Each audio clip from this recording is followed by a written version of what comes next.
देखिए, शतरंज के इस खेल में कभी अकामा होगा तो कभी टोशा खाना होगा।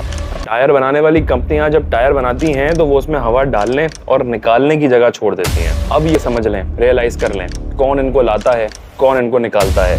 जिन कंधों पर बैठकर ये आते हैं उन्हीं कंधों से गिरा दिए जाते हैं। एक हाई टाइम है रियलाइज करने का। कब तक लड़ते रहेंगे आपस में 4-4 साल के लिए? जो इख्तिदार में आता है अपने ओहदे का गलत इस्तेमाल करता है। फाइट करें रूट कॉज से। पॉलिटिकल इंजीनियर्स को आड़े हाथों लेना पड़े ले लें, लेकिन जमहूरी निज़ाम मुल्क के अंदर लेकर आए।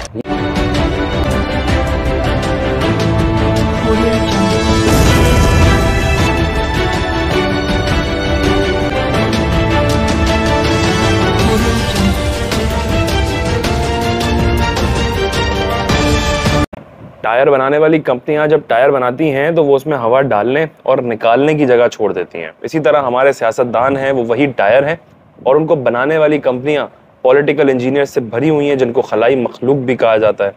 पाकिस्तान में कल एक डेवलपमेंट हुई, पॉलिटिकल डेवलपमेंट, और उसमें इलेक्शन कमीशन ऑफ पाकिस्तान ने इमरान खान साहब के खिलाफ फैसला सुनाते हुए उनको नाअहल करार दे दिया।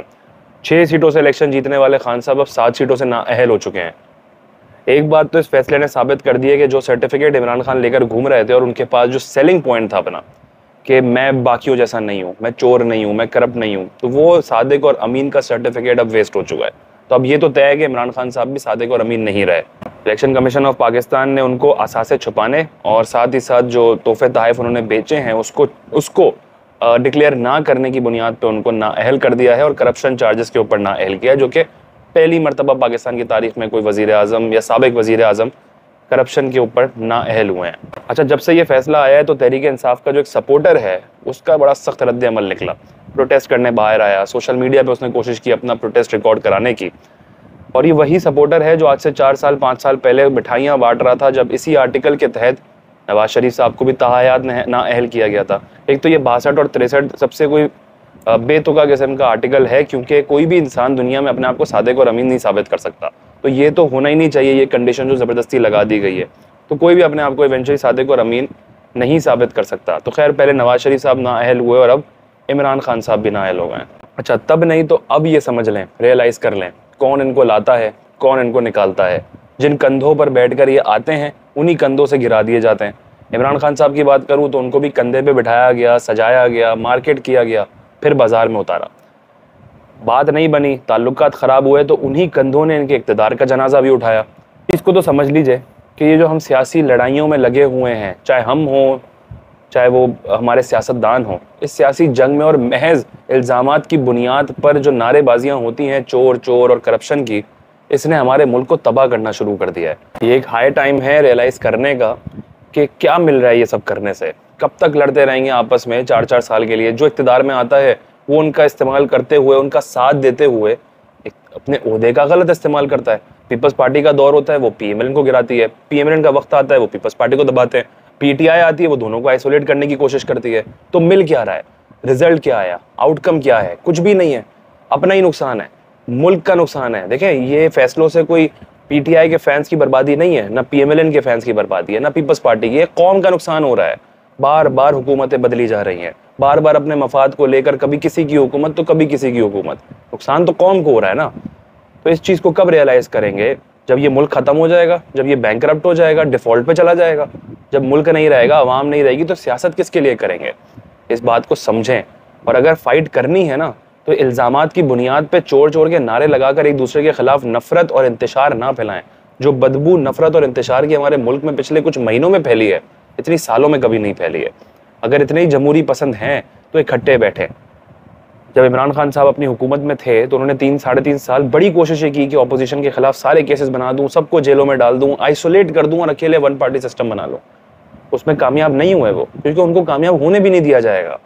जब अपनी हुकूमत में थे तो सारी फाशिस्ट हरकतें खुद करते थे, और जैसे ही इक़्तिदार से निकाले गए तो एकदम से उनको फाशिज्म और वो लेक्चर याद आ गए कि देखो फाशिस्ट गवर्नमेंट है, जुल्म कर रही है, ज़्यादतियाँ कर रही है, हमारे हक खा रही है, हमारे हक जो है उनके खिलाफ खड़े हो गए। तो इस चीज़ को समझें और पॉलिटिकल मैच्योरिटी लेकर आएँ। जमहूरी पसंद सियासी जमातें साथ बैठे और रूट कॉज के खिलाफ मिलकर फाइट करें। फिर अवाम का मैंडेट लेकर कोई भी आए, इससे हमें फ़र्क नहीं पड़ेगा। हमें पता होगा कि ये अवाम ने इनको सेलेक्ट किया है। लेकिन अगर अवाम ने इनको इलेक्ट किया है, लेकिन अगर सेलेक्ट होना चाहते हैं और ये जो तरीका है उंगलियां थाम कर इक़्तिदार तक पहुंच जाओ, 4 साल बाद उसी इक़्तिदार से बाहर फेंक दिए जाओगे, रिजल्ट्स कुछ नहीं मिलेंगे। जब आप हुकूमत में होते हैं तब आपको सब जायज़ लगता है, और जहां आपको हुकूमत से निकाल दिया जाता है आप फौज मुखालिफ, इस्टेब्लिशमेंट मुखालिफ, इदारों के खिलाफ, सबके खिलाफ बातें करते हैं। ठीक है, शतरंज के इस खेल में कभी अकामा होगा तो कभी टोशा खाना होगा, लेकिन हमेशा अवाम के लिए एक मुसीबत लेकर आएगा। कोई भी पॉलिटिकल लीडर हो, उसको आप नाअहल कर दें, जेल में डाल दें, कुछ भी कर दें, नुकसान तो कौम का हो रहा है ना। अवामी फ़ायदा सोचिए, इकट्ठे बैठें, मिलकर जमहूरियत पसंद सियासी जमातें जमहूरियत के अंदाज में काम करती हैं, उंगलियां थाम कर नहीं चलती हैं, इक़्तिदार की भूख में मुल्क के अंदर इंतशार नहीं फैलाती हैं। अच्छा, अगर इन पॉलिटिकल ग्राउंड्स की बात करें तो इस पर तहरीक इंसाफ को तो खैर कोई नुकसान होते हुए नजर नहीं आ रहा है, खास करके इमरान खान साहब को, क्योंकि उनको वैसे भी असेंबली में जाना ही नहीं था। तो उनको पता है नाअहल हो भी गए तो वो तो वापस दे देंगे, हाँ भाई ये लो मेरी कुर्सियाँ, मुझे चाहिए ही नहीं है। वो तो वैसे भी इस्तीफा देने वाले थे, तो जो 6 सीटों से वो जीते भी थे, मियाँ वाली को ऑलरेडी इस्तीफा दिया हुआ था, तो उनको तो कोई फ़र्क नहीं पड़ेगा। वो तो उल्टा खुश हैं, खुशी होंगे कि चलो भाई इस असेंबली के अंदर और ना जाने के इनके पास ऑप्शंस आ गए। अच्छा, दूसरी चीज़ ये कि क्या इनका सपोर्टर फॉलोअर है वो डिसोन करेगा? वो नहीं करेगा। तो क्यों नहीं करेगा? क्योंकि वो सुनना ही कुछ नहीं चाहता है। आप उसके सामने सबूतों के अंबार ला के रख देंगे ना कि इमरान खान ने कत्ल कर दिया, उसका सबूत मिल गया, वो कहेगा देखो बेहतर तो कत्ल किया ना उनसे, कुछ बेहतर था। जब भी आप उनको याद दिलाएंगे कि देखो इमरान खान ने ये चीज़ चोरी की, देखो उन्होंने भी तो की थी, उनका जवाब ये होता है। और कितने अफसोस की बात है कि खान साहब जो 26 सालों से ये एहसास दिला रहे हैं लोगों के अंदर कि मैं कितना अलग हूँ बाकियों से, उनका सपोर्टर आके कहता है देखो उन्होंने भी तो किया था, उनसे कंपेयर करके जस्टिफाई करता है। यानी कि अगर वो बुरे थे तो आप भी बुरे हो जाएंगे। इसका मतलब ये है कि दोनों एक जैसे हो गए। ये तो एतराफ़ कर लिया आपने कि वो भी वैसे ही है, आपका लीडर भी ऐसा ही है, तो फ़र्क तो कुछ भी नहीं रहा। तो इसका मतलब ये है कि कोई तब्दीली और कोई बेहतर लीडर कोई भी नहीं है इनमें से, सब एक जैसे हैं। सब ने मुल्क के साथ जो है कुछ ना कुछ खेल खेलने की कोशिश की है अपने मफाद के लिए। आखिर में मैं यही कहूँगा कि मुल्क का फ़ायदा अगर सोचना है, मुल्क के लिए अगर काम करना है, इकट्ठे बैठ के काम करें, फाइट करें रूट कॉज से। पॉलिटिकल इंजीनियर्स को आड़े हाथों लेना पड़े ले लें, लेकिन जमहूरी निज़ाम मुल्क के अंदर लेकर आएँ। ये तरीक़ेकार नहीं है कि एक आएगा दूसरा जाएगा और एक दूसरे की हार में खुश होते रहें। PMLN हारे तो PTI वाले जश्न मनाते हैं, PTI वाले गिर जाएं तो PMLN वाले ऊपर उछल जाते हैं। जब तक ये चलता रहेगा इसी तरह 4 साल 4.5 साल के बाद सबकी हुकूमतें गिरती रहेंगी, मजीद इकनॉमिक पॉलिसीज़ हमारी ख़राब होंगी, कोई एक लॉन्ग टर्म माशी पॉलिसीज़ नहीं आएंगी। अल्टीमेटली वो हमें हमारे मुल्क को लेकर डूब जाएंगे। और नुकसान किसका होगा? ना तहरीक इंसाफ का, ना पीपल्स पार्टी का, ना नून लीग का। सिर्फ कौम का नुकसान होगा, पाकिस्तान का नुकसान होगा।